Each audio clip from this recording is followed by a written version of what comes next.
directing you because, you know, we want to get our subjects telling most of the story. So I may direct you in a way where you'll lead something in, just like I said. Doug Harris. Doug, yeah, I'm going to call you a filmmaker, a documentarian. You've done some documentaries we need to put a spotlight on. Just incredible work. Documentary filmmaking started for me with doing prominent local sports figures. Yeah. And my mom, she didn't want me to get pigeonholed as only a sports documentarian. And so she encouraged me to, you know, seek out other stories that had just as much or even more impact for viewers. The first film was a film about a gentleman by the name of Byron Rumford. And Byron Rumford is symbolic for being Northern California's first California Assemblyman representing Berkeley and Oakland. What Byron Rumford did do was bridge the gap to the highest levels of California government. He had the governor on his side. He had senators on his side. He could speak to his colleagues in Southern California, and because he talked softly, but as they say, carried a big stick, he could get a lot of things done. And he authored the Fair Housing Act, which went on to become part of the National Civil Rights Act. And so that was a story about a significant Berkeley figure that I produced, and it kind of led me on to doing, you know, other stories other than just sports. And so we were working on a film called All American, the Walter Gordon story. Yes. And Walter Gordon was the preeminent civil rights attorney here in the Bay Area, among a plethora of other things that Walter Gordon did. So my filmmaking partner and I, we developed the Cal Alumni Profiles documentary series where we do stories about prominent Cal alumni. Doug has a long history of doing Berkeley films, so it was a natural progression that we should continue this process by highlighting the outstanding alums. The list is almost endless. Now, John Barris, you are the subject of a new documentary called The Godfather of Police Litigation. And you're not only well-known here in the Bay Area, you're well-known around the country. I was actually kind of flattered that anyone would want to do a documentary on me. As you know, I've been in the news constantly since 1990. For decades. Yeah, for decades. Yeah. A lot of stories, a lot of articles, but never in the sense that I thought there would be a documentary about it. And John Burris gave us the chance to work with someone who was still living. We've been touring, if you can believe this, over a year, and we've done in excess of 20 venues all over the country. Law schools,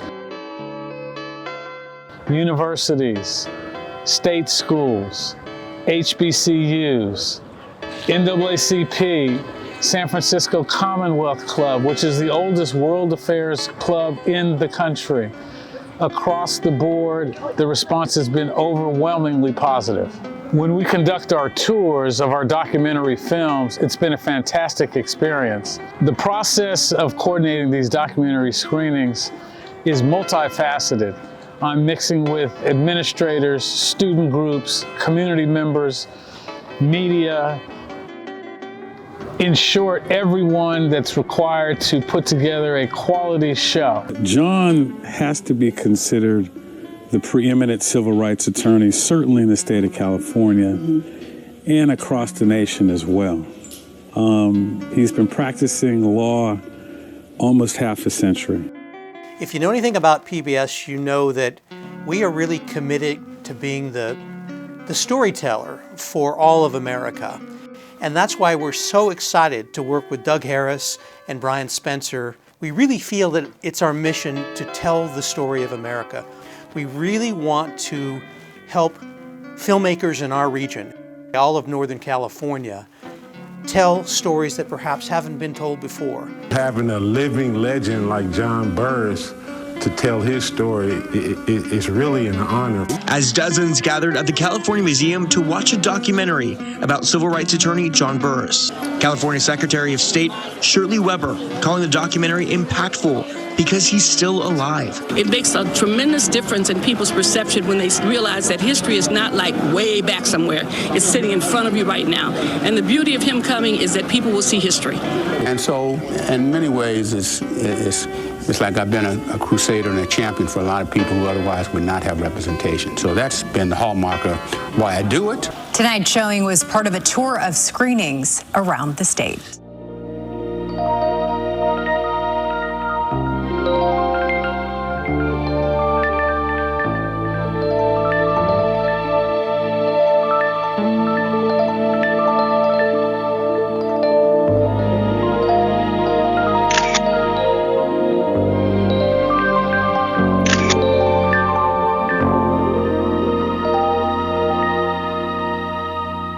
Working with Doug Harris on the screenings has been pleasurable for me because it's so unscripted, it's so organic, and whatever the situation is, we rise to the occasion.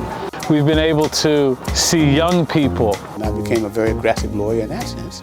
He taught me make sure they don't, I mean, you say you make sure they respect you, period. John picked up faster than anybody I've seen in a long, long time. Older people, community members, students, and it's crossed all genders, races, political beliefs. Well, I think that it is vitally important that people, young people, especially in California, Northern California, who have access to John Burris and who have exposure to him and have the opportunity to meet him, that they take advantage of those opportunities if we want to keep hope for our next generation.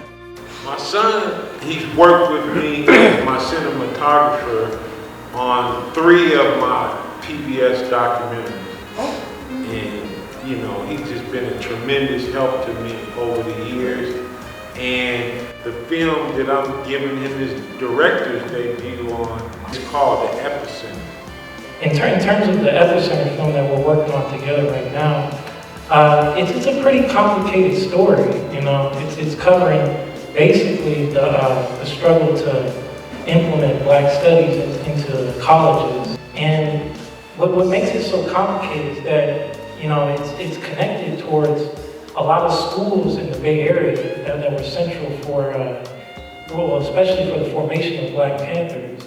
Now, our film in particular isn't like focused on the Black Panthers, but like a part of their origin story covers like, you know, the people that they were influenced by, and then basically like the socio-political atmosphere that happened, you know, in the early 60s. I'm grateful for this opportunity to recognize and celebrate the Cal Alumni Profiles series in general, and I also want to express my thanks to the series founders, Doug Harris and Brian Spencer.